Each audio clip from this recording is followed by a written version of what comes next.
বেনামাজির সাথে কুরবানি দিলে কুরবানি কবুল হবে কিনা, সুদখোর ঘুষখোরের সাথে কুরবানি দিলে কুরবানি কবুল হবে কিনা, মানুষের হক নষ্ট করেছে, মানুষের সম্পদ নষ্ট করেছে, এমন ব্যক্তির সাথে কুরবানি দিলে কুরবানি কবুল হবে কিনা।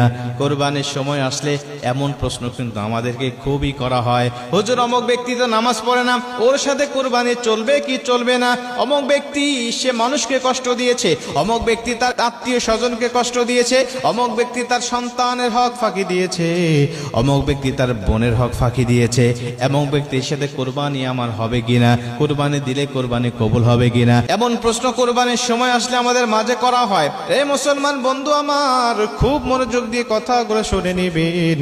আমরা যেহেতু আল্লাহ পাককে সন্তুষ্ট করার জন্য কুরবানি দিচ্ছি, এজন্য শরীয়তের গণ্ডির মধ্যে থেকে শরীয়ত যে সমাধানগুলো আমাদের মাঝে দিয়েছে, এই সমাধানগুলো গ্রহণ করে সঠিক তরিকায় আল্লাহ পাকের জন্য আমরা কুরবানি দেব। আশা করা যায় আমার আল্লাহ পাক আমার কুরবানিটাকে কবুল করে নেবে। যেরকম সুবহানাল্লাহ, আল্লাহ পাক আমার কুরবানি কবুল করে নেবে যদি আমি সঠিকভাবে কুরবানিটা দিতে পারি। এখন প্রশ্ন হলো, হুজুর এই বেনামাজি এই সুদখোর ঘুষখোরের সাথে কুরবানি দিলে কুরবানি হবে কিনা, এর সমাধানটা আমরা চাই। প্রিয় ভাইরা আমার, যদি ব্যক্তি এমন হয় যে সে নামাজ পড়ে না এবং ভবিষ্যতেও পড়বে না, এমনও ব্যক্তি আছে সে সরাসরি নামাজকে অস্বীকার করে, কয় নামাজ না পড়লে কি হবে, আমার ঈমান ঠিক আছে, নামাজ যে পড়ে না এর জন্য তার অনুতপ্ত নাই। এবং অনেক ব্যক্তি আছে না অস্বীকার করে বসে এবং বলে নামাজ পড়ার দরকার নাই, শুধু নামাজ কায়েমের কথা আছে। এমন ব্যক্তি যদি হয় তাহলে স্পষ্ট তার সাথে কুরবানি দিবেন না, কুরবানি হবে না। কারণ সে স্পষ্ট শরীয়ত অস্বীকার করেছে, স্পষ্ট ফরজ বিধানগুলোকে সে লঙ্ঘন করেছে। অনেক মুফাসসিরদের মত অনুযায়ী সে আর মুসলমান নাই, সে কুফরি করেছে, সে কাফের হয়ে গেছে, এমন ওনার সাথে কুরবানি আপনার হবে না। কিন্তু যদি এমন হয় যে সে ব্যক্তি মাঝে মাঝে নামাজ পড়ে, মাঝে মাঝে পড়ে না, কিন্তু সে পড়ে না বলে তার মধ্যে অনুতপ্ততা আছে, তার মধ্যে ভয় আছে যে আরে আমি গুনাহগার হচ্ছি, আমি নামাজ পড়তেছি না, এমন ব্যক্তির সাথেও আপনি কোরবানি প্রথমে দিবেন না।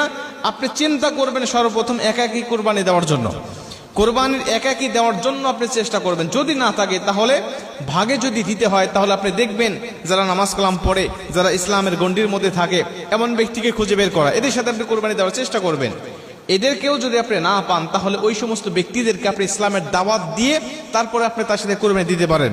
আপনি তাকে বলতে পারেন, ভাই দেখো আল্লাহ তো কোরবানি আমাদের উপরে ওয়াজিব করেছেন, নামাজও আমাদের জন্য ফরজ করেছেন, তুমি নামাজ পড়ো না কিন্তু কোরবানি দিচ্ছ, হয়তোবা তুমি আল্লাহ পাককে সন্তুষ্ট করার জন্য যদি কোরবানি দিতে তাহলে অবশ্যই আল্লাহকে সন্তুষ্ট করার জন্য তুমি নামাজও পড়তে।